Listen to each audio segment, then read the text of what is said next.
আসসালামু আলাইকুম সম্মানিত বিনিয়োগকারী ভাই ও বোনেরা, আশা করি সবাই ভালো আছেন। আজকের ভিডিওর টপিকটি ইতিমধ্যে আপনারা স্ক্রিনে দেখতে পারতেছেন। আমাদের ভিডিওর আলোচনাগুলো শুনবার আগেই এই সতর্ক বাণীটি অবশ্যই পড়ে নেবেন। পুঁজিবাজারে বিনিয়োগ ঝুঁকিপূর্ণ, জেনে বুঝে বিনিয়োগ করুন।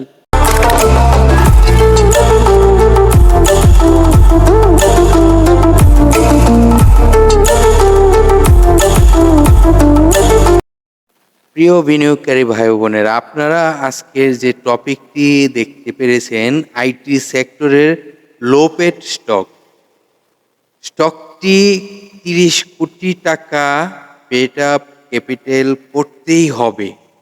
তো যে স্টকটি নিয়ে আজকে আপনাদের সাথে আলোচনা করব, সে স্টকটি তার 30 কোটি টাকা পেড আপ ক্যাপিটাল করতেই হবে।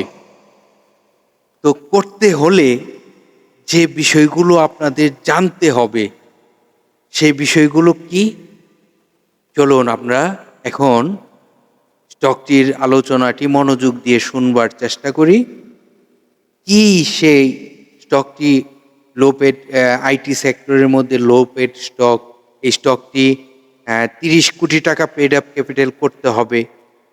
আপনারা সকলেই জানেন যে সকল প্রতিষ্ঠান 30 কোটি টাকা পেড আপ ক্যাপিটালের কম রয়েছে, সে সকল স্টক কিন্তু ইতিমধ্যেই তাদের পেড আপ ক্যাপিটাল করা প্রস্তুতি নিয়ে নিয়েছে। যেভাবে পারতেছে, যে প্রতিষ্ঠানগুলো যেভাবে পারতেছে, যার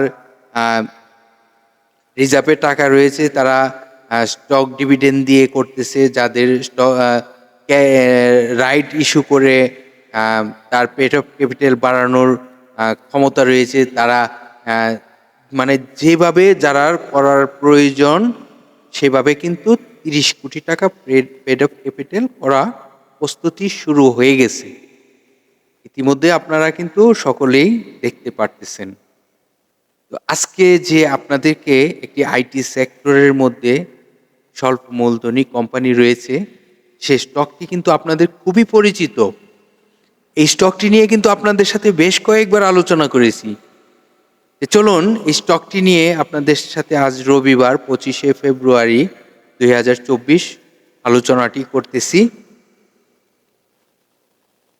যে স্টকটি নিয়ে আলোচনা করতে যাচ্ছি, সে স্টকটির নাম হলো ISN লিমিটেড। এই প্রতিষ্ঠানটির আপনারা জানেন তার টোটাল শেয়ার সংখ্যা রয়েছে 1,09,20,003টি শেয়ার।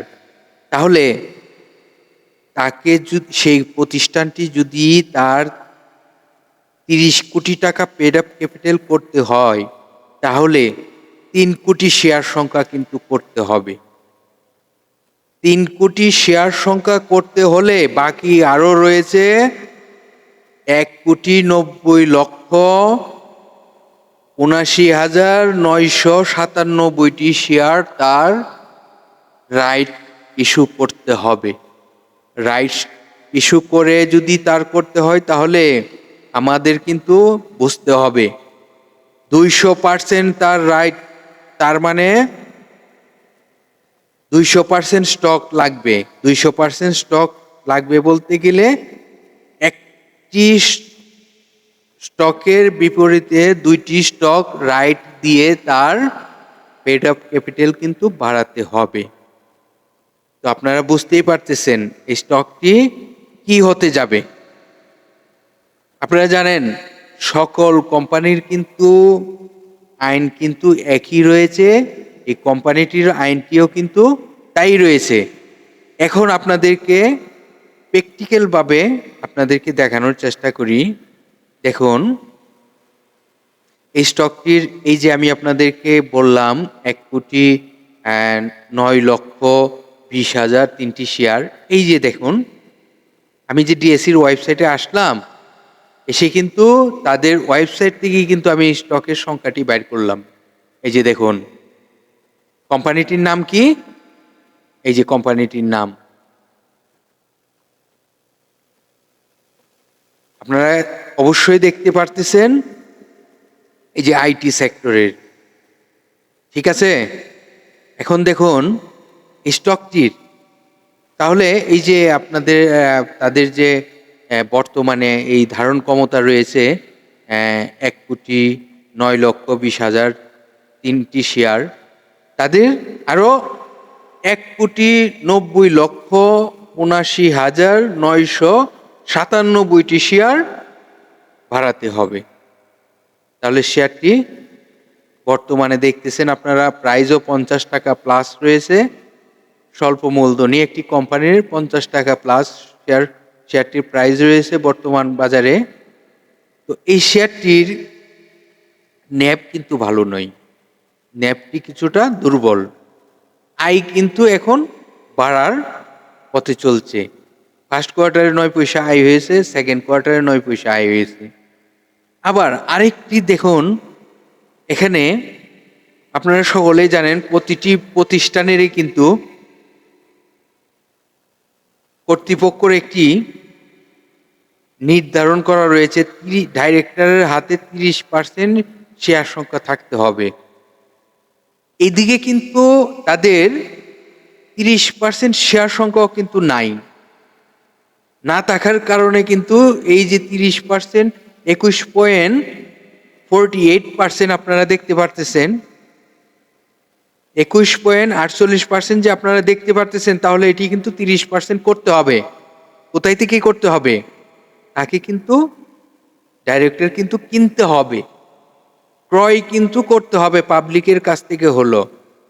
তাহলে বাকি 8.52% কিন্তু পারচেস করতে হবে, 8.52% ক্রয় করতে হবে।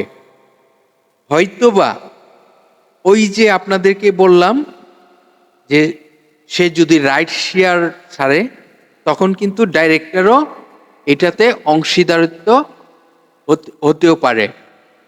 ওইভাবে হলেও কিন্তু তার 30% করতে হবে। এটি কিন্তু একটি আপনাদের জন্য জানার বিষয়।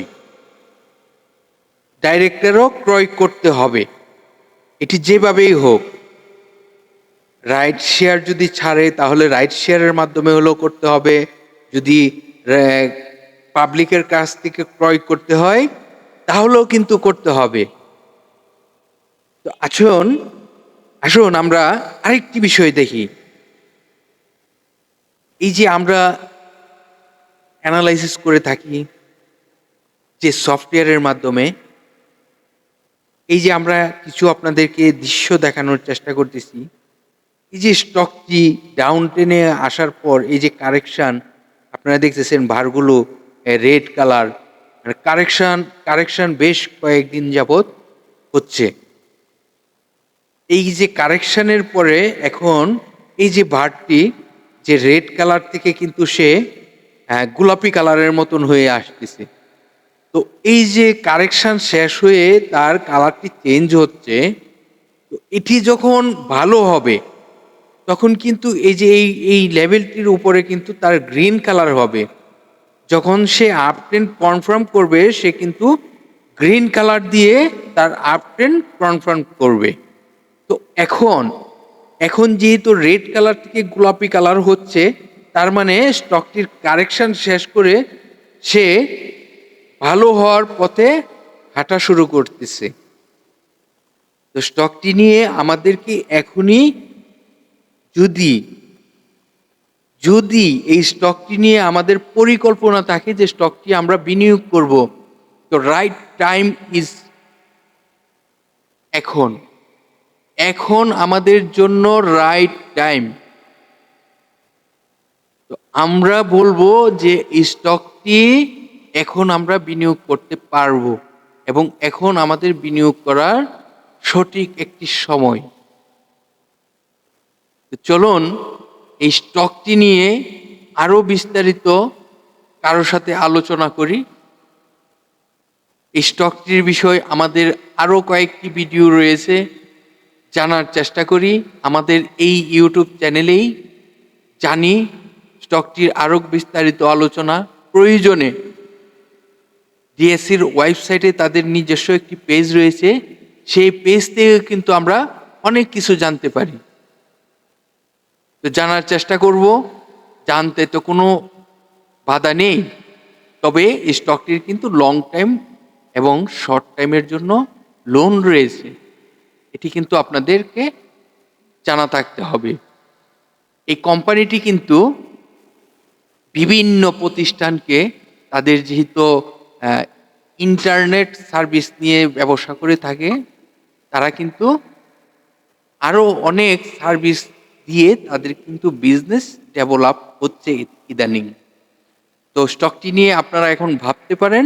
আমি আপনাদেরকে যে গোপনীয় বিষয়গুলো জানানোর প্রয়োজন, সে বিষয়গুলো জানানোর চেষ্টা করেছি।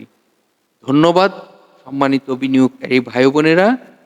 আপনার কাছে যদি ভিডিওটি ভালো লেগে থাকে, আপনারা বিভিন্ন সোশ্যাল মিডিয়া প্ল্যাটফর্মে যুক্ত রয়েছেন। আশা করি এই আলোচনাটি হাজারো বিনিয়োগকারী জানতে পারবে আপনার একটি শেয়ারের কারণে। যদি আপনার কাছে ভালো লেগে থাকে, যদি মনে করেন যে আপনি কাউকে উপকার করতে চাচ্ছেন, তাহলে শেয়ার করে যে কোনো গ্রুপে শেয়ার করে দিতে পারেন। তো ভালো থাকেন। স্টকটির যে আলোচনাগুলো বোঝানোর চেষ্টা করলাম, আশা করি আপনাকে অনেক সহযোগিতা করবে। আল্লাহ হাফেজ।